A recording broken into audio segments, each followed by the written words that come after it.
ইদানিং গ্রামে বা শহরে যেখানেই যাচ্ছি একটা কথাই শুনতে পাচ্ছি, এবার ভোট কিভাবে দেব। এবার নাকি একদিনে 2 ভোট, তার মানে ভোট সেন্টার 2বার যেতে হবে, 2বার লাইনে দাঁড়াতে হবে। Lot of confusion.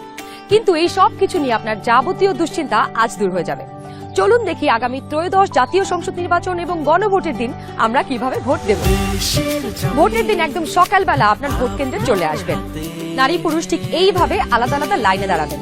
লাইনের শুরুতেই আপনার ভোটার ক্রমিক নাম্বার উল্লেখ করে লেখা থাকবে আপনি কোন কক্ষে ভোট দেবেন। ভোট কেন্দ্রের কোন কক্ষে আপনি ভোট দিবেন সে বিষয়ে আনসাররাও আপনাকে সহায়তা করবেন। এরপর আপনি সোজা চলে যাবেন আপনার ভোট কক্ষে। কিভাবে নারী এবং পুরুষ ভোটারদের আলাদা রুমে ভোট গ্রহণ করা হচ্ছে চলুন দেখে আসি। কক্ষগুলোর বাইরেও ভোটার ক্রমিক নম্বরগুলো লেখা থাকবে। প্রথমেই একজন পোলিং অফিসার আপনার নাম এবং ভোটার নম্বর জিজ্ঞাসা করবেন। তারপর আপনার চেহারার সাথে আপনার ভোটার তালিকায় থাকা ছবি মিলিয়ে দেখবেন। এটা আমি, এখানে একটু খারাপ আসছে ছবি। বাবার নাম আনিসুজ্জামান। ভোটার আয়শা খানম, ভোটার নং 0157। প্রথম পোলিং অফিসার আপনার নাম এবং ভোটারের ক্রমিক নম্বর জোরে উচ্চারণ করবেন, যেন কক্ষে থাকা সহকারী প্রিজাইডিং অফিসার এবং পোলিং এজেন্টরা শুনতে পারেন।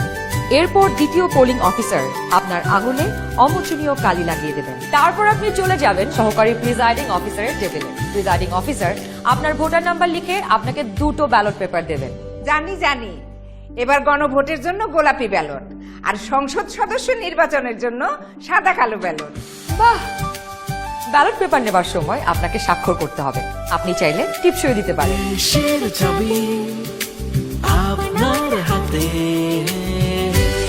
ব্যালটের সাথে দেওয়া হবে সিল মারার জন্য একটি রাবার স্ট্যাম্প। আপনি 2টি ব্যালট এবং রাবার স্ট্যাম্প নিয়ে ভোট দেবার গোপন কক্ষে যাবেন। এবার কিন্তু সময় বাঁচানোর জন্য অনেক ভোট কেন্দ্রেই 2টো গোপন কক্ষ থাকবে, যাতে একই সময়ে 2জন ভোটার 2টো গোপন কক্ষে ভোট দিতে পারেন। গোপন কক্ষের ভেতরে আপনি কিভাবে ব্যালটে সিল দিবেন চলুন দেখি। গণভোটের গোলাপি ব্যালটে হ্যাঁ এবং না 2টো ঘর থাকবে। সংস্কার বা পরিবর্তন চাইলে হ্যাঁতে সিল মারুন। গণভোটে আপনি হ্যাঁ দিলে সবগুলো সংস্কার পাবেন, আর না দিলে কোনো সংস্কারই পাবেন না। এরপর ব্যালটটি লম্বালম্বি ভাঁজ করুন, যেন সিলের রং অন্য ঘরে না পড়ে।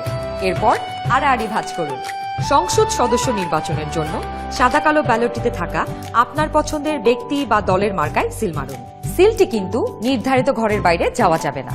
মার্কার বাইরে সিল পড়লে আপনার মহামূল্যবান ব্যালটটি বাতিল হয়ে যাবে। সিল মারার পর এই ব্যালটটিও প্রথমে লম্বালম্বি ভাঁজ করুন, যেন সিলের কালি অন্য মার্কায় না লাগে। এরপর আড়াআড়ি ভাঁজ করুন। এবার গোপন কক্ষ থেকে বের হয়ে স্ট্যাম্পটি সহকারী প্রিজাইডিং অফিসারকে ফেরত দিন এবং একই ব্যালট বক্সে 2টি ব্যালট পেপার ফেলুন। ব্যাস, হয়ে গেল একদিনে 2 ভোট। একদম সহজ, তাই না?